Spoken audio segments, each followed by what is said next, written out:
Hey, Oz. Hey, Curtis. What movie we watching this week? This week, we've got a movie marriage consisting of 28 Days Later, Plane to Busan, Ooh. Contagion, Of course. with a healthy dose of the Harlem Globetrotters. Do-do-do-do-do. This week, we are watching World War Z.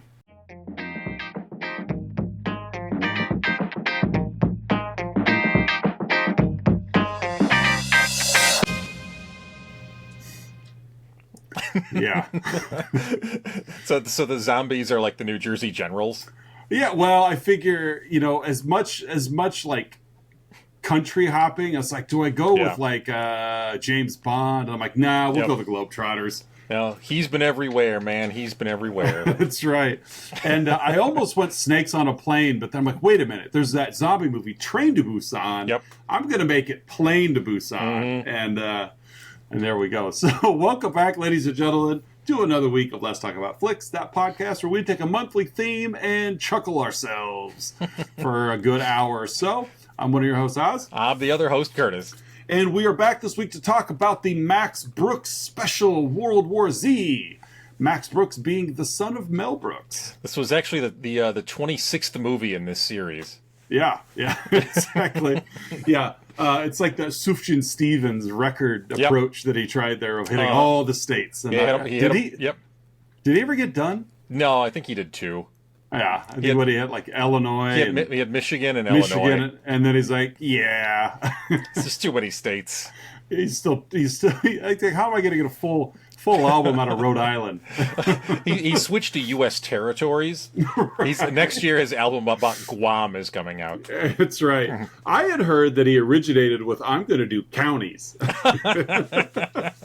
All the counties of the United States. Everyone. LaSalle County. Yep. So yeah, songs about school districts in the United States. Oh no, we are here to talk about, like you said, the 26th entry of the World War. Yep. They've actually eclipsed that, because then they started making movies with numbers like World War I and World War II. But no, we're kidding, of course. World War Z, the Brad Pitt vehicle, where you're not remotely worried about the safety of Mr. Pitt. No, not at all. You know he's going to be fine. Despite him being in virtually every scene and facing the most danger a person has ever faced in their lives, he doesn't ever get rattled, Mr. Pitt. Cool and calm. Gerry Pitt, very calm demeanor. Gerry Pitt. So nothing gets to him. Unlike Peak Meat, Legends of the Fall era Brad Pitt. Right, where everything rattled his cage. Everything got to him. You know who also doesn't get frazzled in a zombie uprising? Patreon. S, Aaron A. and Mandy K. Thank you for holding the ground and keeping us safe from the zombies. Yep. In the event of World War Z, I'm coming your way. That's Aaron right. A. Maybe Don S. Maybe Don S. Maybe. If he'll probably be on a podcast. So. Yeah.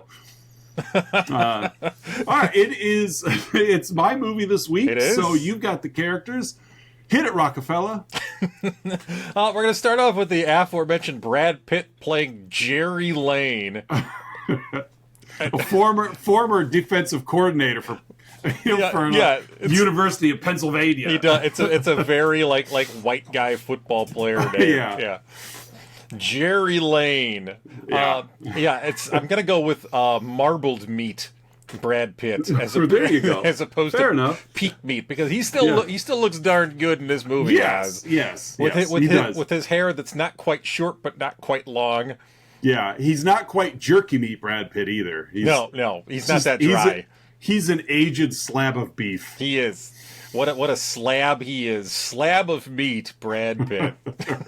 Playing Gerry Lane. Gerry Lane. Insurance salesman for your local State Farm. That's why I'm wearing the red shirt today. There you go. If I was wearing pants, they'd be khaki.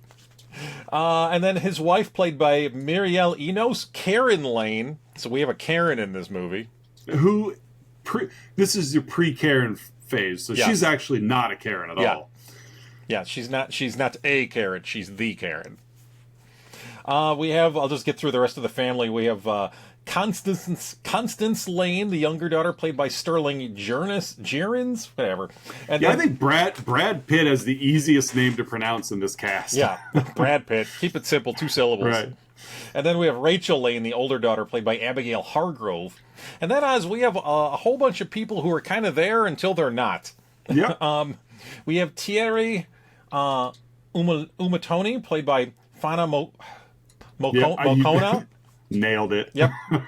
Sagan, played by Daniela Curtis. Curtis. I think it's just Curtis. Played by me. Yeah, you did it. Nice job. It was me. I went full method and even cut my arm off too. Yeah, well, Brad Lane did it. Yeah, he did it. We have Captain Speakeasy, played by I think it's Samsonite. Swami, played by James Badge Dale. We have who I just named because they didn't give him a name. Spooky ex-CIA guy, played by David Morse. Right. Yeah. Jürgen Warnbrunn, played by Ludi Boken. Dr. Andrew Fosbeck, played by Elias Gable. And then we have several Who doctors. That's right. Played by Pier Francesco Favioni, Ruth Nega, former Oscar nominee Ruth Nega, Maurice Bloobtree, and, whether this was intended or not, a Who doctor played by Doctor Who, Peter Capaldi. Yeah, I saw that too. I was like, wonder if they're like, we got to get somebody. Played by Benedict Cumberbatch. Right, somebody's got to do it. So that's our cast. It's mostly Brad Pitt, though. Yeah, it's mostly Brad Pitt. Yeah. Yeah. Mostly. Mostly. Movie hops right into it. It does. This movie takes right off. Yeah, and it really doesn't ever stop until the end either. We cover the entire globe in this film, but we start out in Philadelphia, where everybody's stuck in traffic and they don't know why. I think everybody was just ordered to leave, and they just agreed, because what Philadelphia is known for is everybody doing exactly what they're told. Yes, Philadelphia is known for its orderly citizens. Yeah, they will, okay, we will happily comply with your request. I will comply with that order without any questions or profanity. No, we are calmly going to do what we're told. Yeah, I'm only going to toss 4D batteries. Yes, so we find out, we meet Gerry and his family. We don't yet know that Gerry is the savior of the free world. Basically. Former UN investigator, and I apparently also has been plugged into the Matrix at some point, because there's nothing he cannot do. Yeah, I mean, I've been curious about this. What did he investigate? Like, he was an investigator, but like they never really get into his background, you know? No, it didn't matter. He just investigated. He was like the wolf in Pulp Fiction. You just called him when you know you needed him. And he was good at whatever the situation. Yeah, whatever he needed to do, he would do. So they're trying to leave Philadelphia and run into a traffic jam. Conveniently, this runaway garbage truck frees up a lane. Gerry and his family follow behind. It's just madhouse. Yeah. Just an absolute madhouse. And we start to see glimpses of zombies.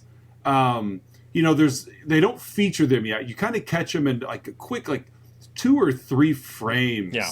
You see them, and then we eventually do get a full-on view of some zombie traffic going on. That's one thing zombies are known for. It's subtlety. Subtlety and stealth. Zombies. Gerry, who doesn't know what's going on at all, yet doesn't have the capacity to freak out, instantly starts investigating, even in his own mind, as he discovers it takes about 12 seconds for a bitten person to become infected and go zombie. And he knew that because he was carrying his daughter's doll that had like a counter to it. It was like a Teddy Ruxpin kind of thing that was counting, and he's like, this is perfect. The time this started counting was exactly the time that gentleman was bitten. I'm going to stand here and watch. This scene would have taken a whole different feel to it if he was like 1 Mississippi, 2 right? Mississippi, or it was like the alphabet.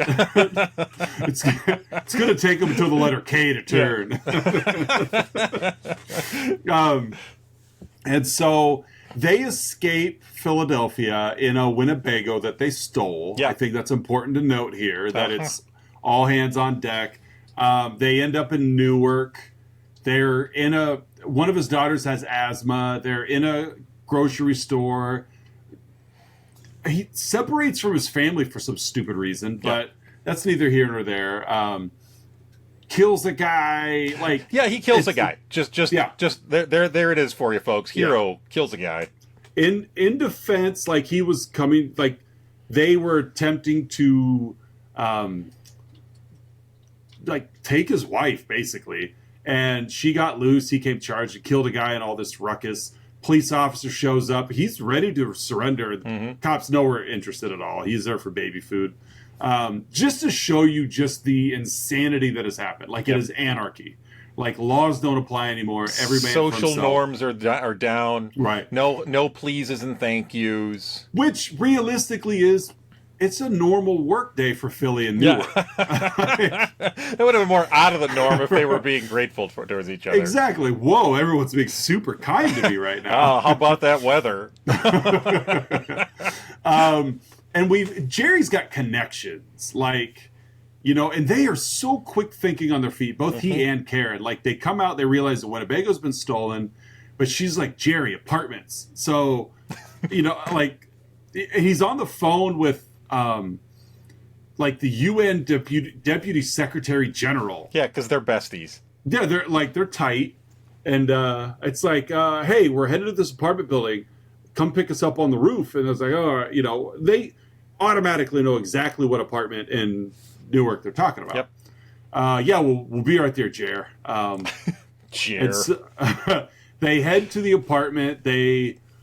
I won't say they befriend a family. There's a couple and their son that take them in. Shelter them. Yeah. While they're waiting, zombies take over. The parents are infected. They decide they bring the boy with them because that's what they have to do. Zombies, of course, get through and they're chasing him down. We get some fighting, but Jerry's in no danger at all. He does get some zombie blood. He does. I was going to say he does get some zombie blood in his mouth, and when they get to the roof, rushes to the edge and is ready to jump off. He's taking this seriously. He's counting down from 12. He's like, if I'm going to be infected by this, it's going to happen soon. Doesn't happen. The helicopter shows up, saves them. They're brought to a U.S. Navy vessel out in the Atlantic, where scientists and military are trying to analyze this outbreak. What has happened?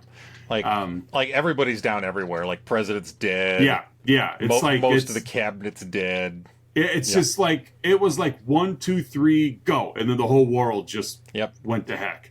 But naturally, everybody that needed to survive is on this on this U.S. Navy vessel. Every role that is needed is there. You got a virologist who his stance is this is a viral plague, and we got to get a vaccine going, and so they're like, Jerry, you got to help us. He's like, I'm not doing it. I'm a family man now, boys. I'm retired. Yeah. So, and they're like, well, then you're going to have to leave the boat.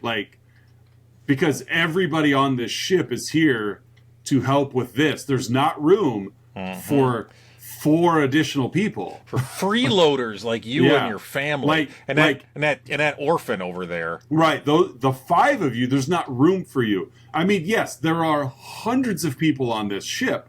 And only the people in this room are working towards the solution to this problem. But there's not room for you 5 unless you help Jerry. So Jerry's like, grab a mop. So Jerry's like, fine, I will help you. And they're like, good, you're in charge. You're now president. Right, pretty much. Okay, Jerry, I'm glad you agreed because now you get to run the show. And so Jerry and the virologist Fazbach and a Navy SEAL all fly to South Korea because everything in the world, now that the zombies have hit, everything in the world is accessible within minutes. Yep. Minutes. Got a nice tailwind. Yeah, that's right. Just grab the jet stream. You'll be there in no time. They didn't even turn on the engines. No, right. He used one of those like Escape from New York gliders. Just the other little glider. They landed on top of the World Trade Center in South Korea. Yeah, it's all good. So they head to South Korea, and this is apparently where the first zombie outbreak occurred. Yeah. So, of course, it was an Asian country. Yes, they're going to where they thought was trying to find was an agent or not agent. Ground zero. Yeah, ground zero, victim zero kind of thing. Yeah. So let's go to the source because we gotta. If we kill the original, then this isn't like a vampire story. Like you kill the original vampire, and then all the zombies die. Yeah, they all just turn back. Mm-hmm. It's totally fine. So they land. This scene here reminded me a lot of like Dagobah. Sure, a lot of fog. A lot of fog, a lot of stuff coming, mm-hmm. or like a mixture of Dagobah and when the Millennium Falcon was in the stomach of that like space asteroid worm. Yep, everything's moist. Yeah. So they land. Of course, zombies are coming. Zombies have been waiting for them. Mm-hmm. They're waiting for them there on the landing strip. They're following them with binoculars. Right, they got it. And so Fazbach, who's kind of the brains of this operation, panics and accidentally shoots himself with his own gun. Whoopsie! So, Gerry, you're even more in charge. Toasty! Yeah, I think Brad Pitt went, yikes. Wah-wah-wee-wah. U.S. soldiers show up at the camp to rescue them. Mm-hmm. You know, it's like but naturally, there's no false steps taken here. Nope. Because this is where Gerry learns that the infection was introduced to this military base by the doctor. And so like, oh, the doctor's got it all. Mm-hmm. And so they're in like the compound, you know, and this is where they figure this out. And then it's like everybody hops back on a plane and we got to go to Israel. Yeah. Because the crazy ex-CIA guy said that, you know, Israel's where it really happened. Yeah. Oh, okay. Okay. Well, you figure they're the only plane in the air. Mm-hmm. So let's just go. We don't have to worry about traffic control. Just go. So they head to Israel to figure out, you know, learn about the outbreak. And actually, like, there's been like a safe zone built. There's like walls that are, you know, like 100 feet tall. So Israel somehow saw this coming. Yeah, Israel. Well, that's where it all started. So they built these walls, and you know, there's the people inside the walls basically are like inadvertently taunting the zombies on the outside with song and cheer. Yeah. It's like Whoville in there. So the zombies are the Grinch. Yeah, the zombies turn. It's really cool because they almost act like a swarm of ants. Yeah. And that they start bridging off of each other, and they scale this wall. Gerry, of course, sees it coming. Hey, keep it down. Right. Keep it down. Because he is a distinguished investigator, he's quickly like looking around. He looks at the wall. So, only Gerry and the pilot escape because the plane's attacked by zombies. Yep. They get out though, thankfully. So Israel apparently is no longer a place. Yeah, they've been overrun. So they head to Jerusalem, where Gerry meets Jürgen Warmbrunn, who ranks highly. He explains, because everybody that Gerry talks to in this movie has the exact information Gerry needs. Yep, every single person. He is the most efficient person I've ever met in my life. I only speak to people that can deliver answers that I need. And so in Jerusalem, Gerry finds out that there's been some communication interception where there's Indian troops that are fighting the zombies. And they quarantine themselves. And, you know, and this is where all this overrun takes place, you know, in Jerusalem. I got a little ahead of myself there. And so they get Gerry back to the plane as the city's overrun. Of course, this is where Gerry gets the big breakthrough. Even though he's running for his life, he's constantly investigating. He's the most observant person ever. He really is. And he happens to notice the zombies running past an old man. Mm. They've been destroying everybody. They run past an old man and this other like emaciated boy that clearly are not healthy. He just stayed still. The zombies just ran right past him. Because what better way to demonstrate ill health than by finding the most emaciated people possible? Mm-hmm. Yep. Find them. Get those people in a movie. We need them. We don't got time for CGI. Just go get somebody from those early January commercials and get them in our film. And so, this is, again, Gerry's like, wait a second here. The zombies don't seem to attack the unhealthy. Ooh. So most Americans will be fine then. We are totally fine back in Newark. Why'd we even leave? That's too much saturated fat for my zombie taste. Everybody on the plane, we're going to Sheboygan. I swear to God, this human was at least 27% Cheeto. Gerry has a plan that if we just hop week to week to different county fairs across America, the zombies just avoid it like the They're plague. right outside the gate. Get those foot-long corn dogs going. We are fine. I've had it. We got deep-fried Snickers running. We are fine. Somebody grease me up with an elephant ear. Quick! They're coming through. Everybody to the tractor pull. And so... this is where Segan, one of the military escorts, Gerry's only military escort, apparently, she's bitten on her hand, and Gerry realizes, wait a second, it's been less than 12 seconds, and just lops off her arm. Yep, one swoop. Yeah, because it's really cool that, germs and viruses obey, the 5-second rule. Yeah. She's bitten, and it all sits right there for 11 and a half seconds. And then, boom, takes off. Then it goes. So he chops her arm off, which does prevent further infection, and then they get on another plane and leave. Gerry calls Thierry, and we get us to the World Health Organization. Yes. We got to get there. We got to get to Cardiff. There has been a zombie on the plane, just hiding out, I guess. He didn't have a ticket. And he was flying standby. Right, he was. And naturally, Gerry is, despite not having a ticket, he's flying first class, which is fine.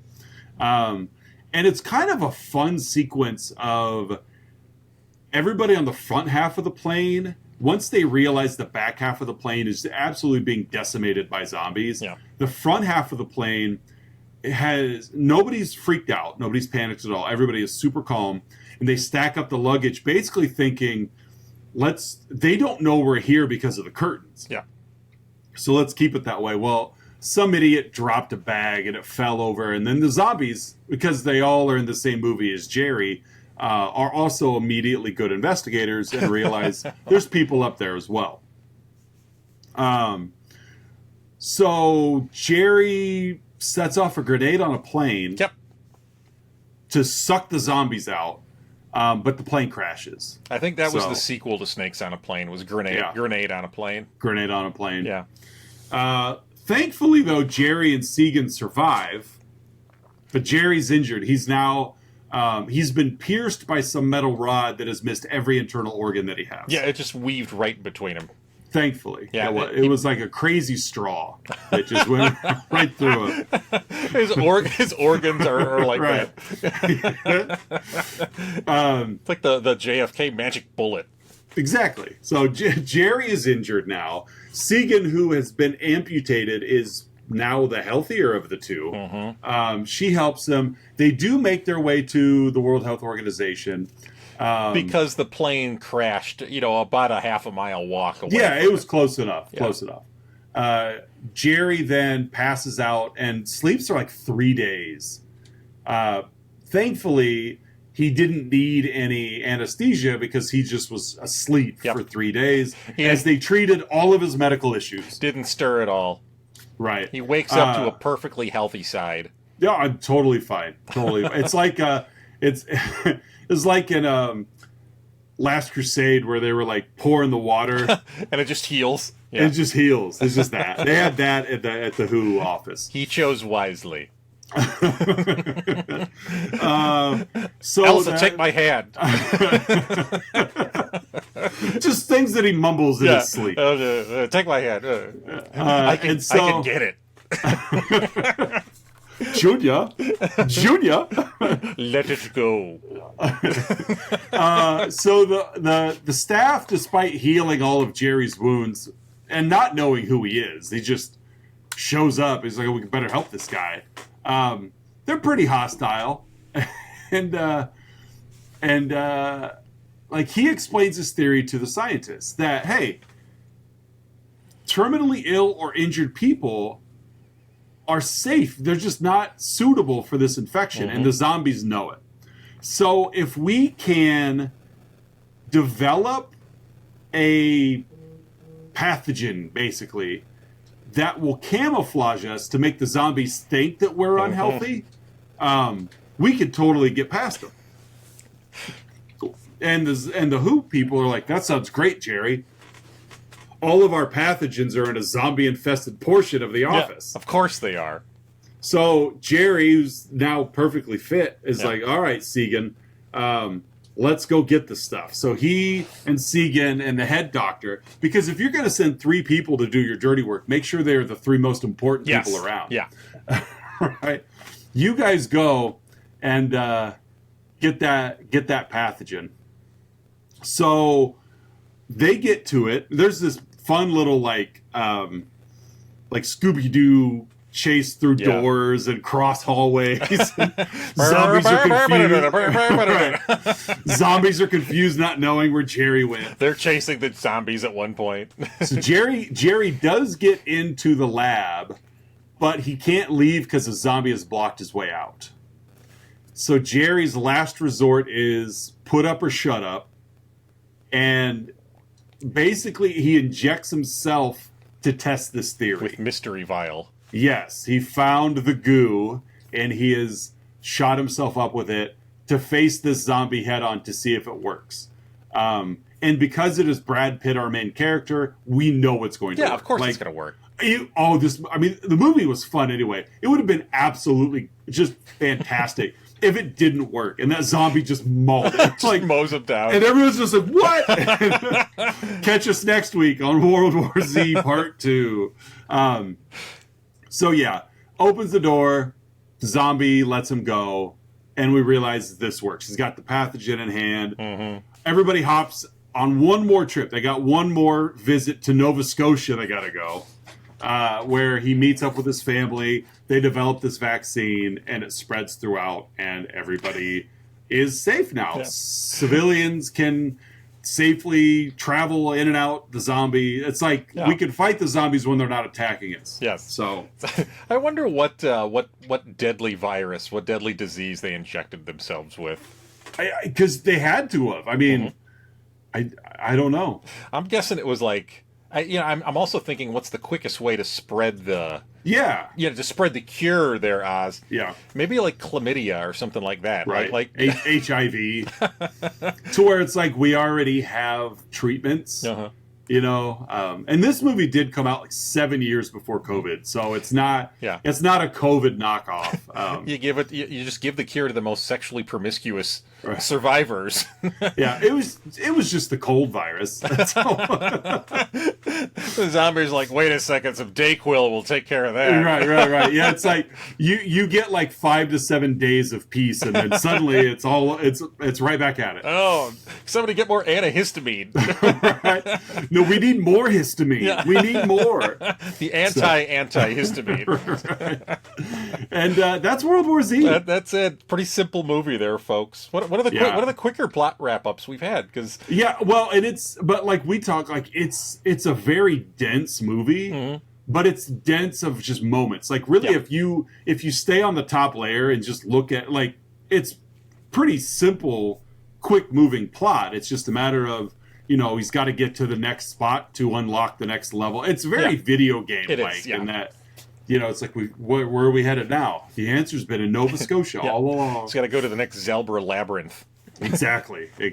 So, all right, that's World War Z. That's World War Z, folks. Hey, at this point in the show, Oz and I each will give our own unique rating to the movie in question, 2013's World War Z. Oz, how would you rate this flick? I'm going to give this 2 snaps in a Z formation.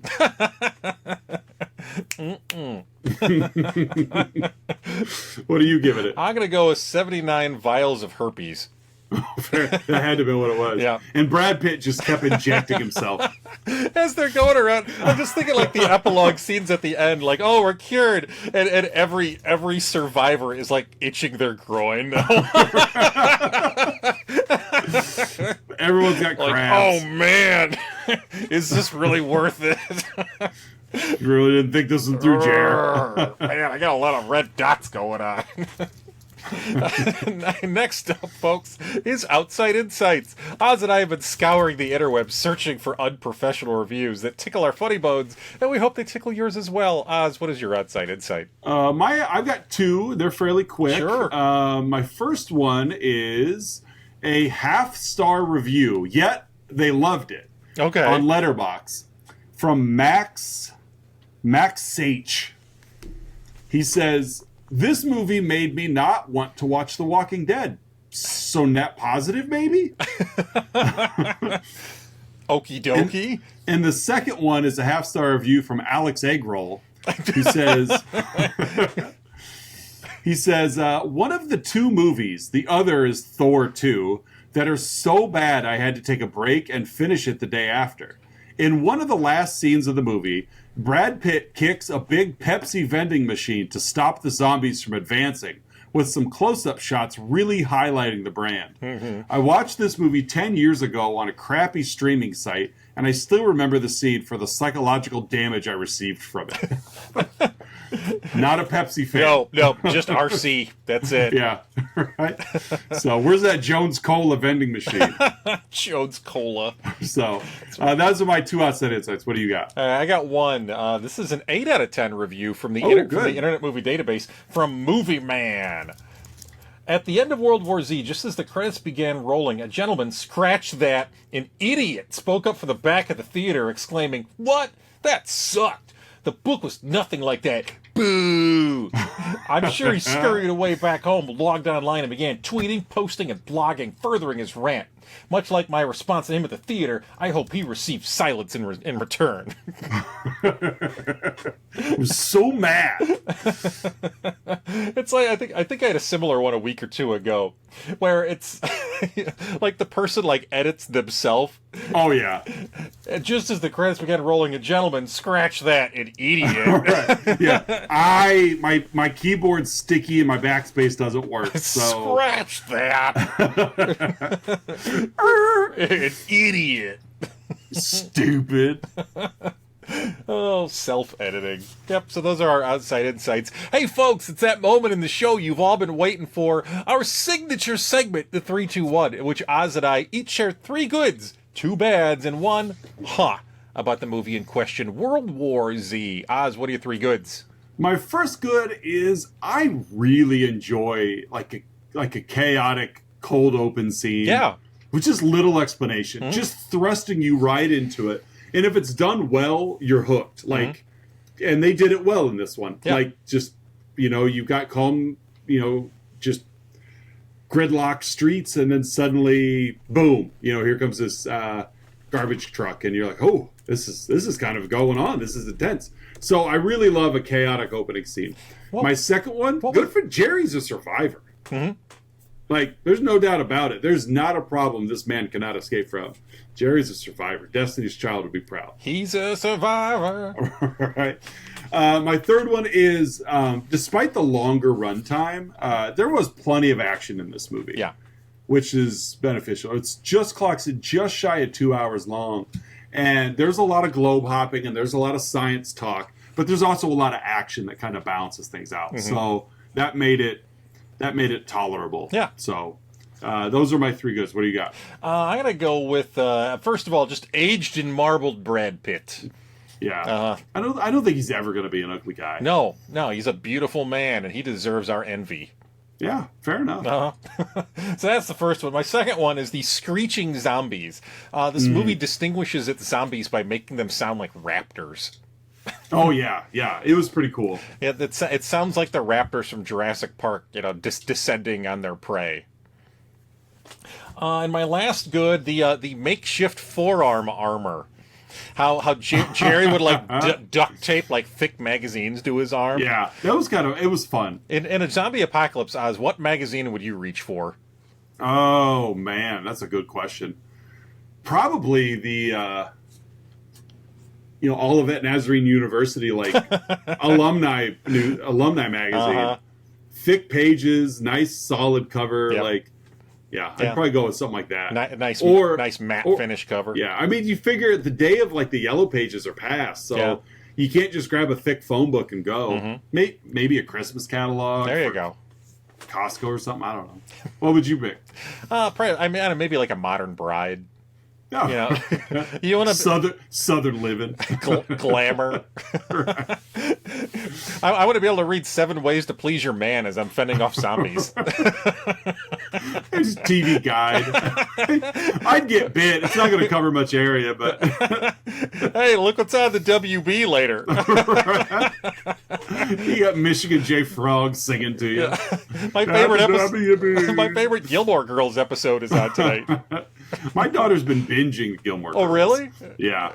She's really into it. There's worse things to binge. Yeah, she's really into it. So those are our 3 goods. Hey, Oz, what are your 2 bads? This is a Brad Pitt movie. Oh, this is not a zombie movie. No. And so I feel there has to be some level of worry for your main characters. Yeah.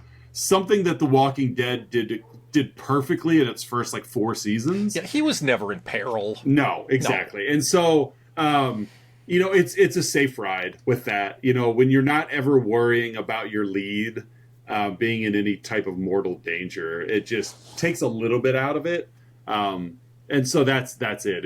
That's my first bad. It's a Brad Pitt movie. It's not a zombie movie. That's not a bad thing, but it's just pick a lane, Mm-hmm. And my second one is just the amazing convenience that Gerry Lane was gifted in his pursuit of the solution. The longest layover he had the longest hang up he had anywhere was the 3 days he was passed out at the WHO. Yeah. And even then he's at the World Health Organization. He's not at the back of some shopping mall that he's hiding out in. He's taken care of by the best doctors in the world. Yes. So yeah, a lot of coincidences for Gerry. Yeah, exactly. So, what about you? What are your 2 bets? Oh, I got several. Let's see. I'm going to go with the first one. That virologist Fosbeck had a very misogynistic take on Mother Nature. Yeah, they're in the plane. They're flying to South Korea, and he goes on this rant about how Mother Nature is a serial killer. He calls Mother Nature the B word. And that whole sequence, I'm just rolling my eyes the whole time. What's the point of this? You're trying to make this guy something he's not, and there's a reason this rant is coming. Something's going to happen to this guy, and yes, that he falls and shoots himself. And the secondary, effect of that was M. Night Shyamalan watched this movie and thought, I should make a movie about Mother Nature being a killer. So he made The Happening. He did. It inspired Mark Wahlberg. Yeah. My second bad, let's go on the plane. I mean, that's what you get for flying coach, right? Yeah. Oh, yeah. Idiots. Yeah, upgrade to first class. Otherwise, you're bound to get overrun by zombies. If you can't afford first class, you shouldn't be traveling. No, you're a poor. Yep. Pauper. Oh, it's fun to make fun of people who are less fortunate. Oh, I love it. It's one of my favorite pastimes. So, yeah, don't fly coach, folks. That's the other bad. Hey, Az, what's your one,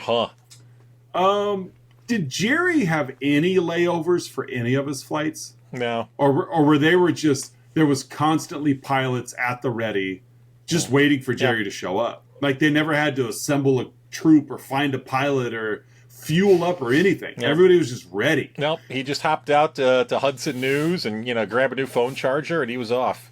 That was my is just how did he avoid having to wait for anything? No, frequent flyer miles. Like I said, at the Who, that's the only time anybody waited for him. Other than that, he's like, guys, let's rock and roll. And it's not like he missed anything. He was unconscious the whole time. Yeah, he just missed a couple phone calls from his wife, but even she was like, "It's Jerry's fine. He's fine. It's Jerry. It's Jerry. He's marbled. Yeah, it's like I'm married to Brad Pitt, so it's cool. Fine. I'm just gonna, I'm good. So, what's your huh? Oh, my huh. Let's see. Let's go with if you had to infect yourself with a terminal illness, which one? I know we kind of sort of danced around this before. Which one would you actually pick? What one would I pick? I know there's so many choices out there. I know. I don't know. I'd probably virus too. I'm gonna go with chicken pox. Yeah, I think chicken, especially if I were younger. I wouldn't want shingles. No. But yeah, I'll join you in the chicken pox brigade. Yeah, just go raid the CVS for some calamine lotion. Yeah, just fine. And then just stay away from people, which is what I prefer to do anyway. I'll throw in a bonus here as well, Oz. When Jerry cut off Segan's arm, first of all, how strong is Jerry, and how sharp was that knife? Both. Because he just grabbed it and brought it down and chopped her arm off like mid forearm. There's two bones there, folks. Yeah, and there was no inertia effect on her. Yeah, she had her arm out and it just lopped it off. Yeah, there was no downward force of that machete. It just came clean off. Yeah, he's good. He is. I mean, he's Brad Pitt. He's Brad Pitt. Shania Twain even sang a song about it. He just winked at that arm, and the arm just fell off. Right. They had to cast Brad Pitt because nothing else he did would have impressed people much. Zombie outbreak is here. Who do we call? Brad Pitt. What are you, Brad Pitt? So. Well, hey, folks, that's World War Z. Yeah, World War Z. In effect, in the house. So we will be back next week with one of your movies. What do we got next week? Next week, again, we're sticking with the war theme, because we must have the consecutive letters WAR, and we're gonna go to a film that came out just a couple years after World War Z. Captain America Civil War. So we're hopping into the MCU, Oz. Yeah, and this movie wouldn't be possible if Brad Pitt didn't clear up the zombie virus 3 years prior. I know. He took care of business just in time for Cap and Iron Man to go at each other. It would have been fun seeing Marvel's zombies, though. That would have been a cool movie. That would be a whole different thing. Although they did do an episode of that on, was it Marvel What If? What If, yeah. So... so Captain America Civil War, we haven't done a whole lot of MCU stuff. No, we've done Thor Ragnarok, and did we do anything else? Was that it? I don't remember. Let me glance real quick. I want to say we did, but I don't know. Thor Ragnarok, because I've got it pulled up here. Just jumping out at me. I don't think so. Is that on? Yeah, just our second MCU movie. Yeah, fair enough. So, you can find us on social media, Facebook, Instagram, and Twitter. Like and subscribe. Leave comments, all that stuff. Patreon link is down below if you'd like to kick in and throw a few coins our way. We always appreciate it. Yeah. If you want to give somebody an early Thanksgiving present. There you go. Yeah. As opposed to bringing a side, like a dish to pass or a side. I don't need any. I love sweet potatoes, but I don't need sweet potatoes. No, give the gift of Patreon. Yeah, I love that. I like that. Thank you. So, but no, that wraps up episode 106. Yeah. We're getting there, Oz. We are on the way to 106,000. So, for Let's Talk About Flicks, I'm Oz. I'm Curtis. And we'll see you guys next week with Captain America Civil War.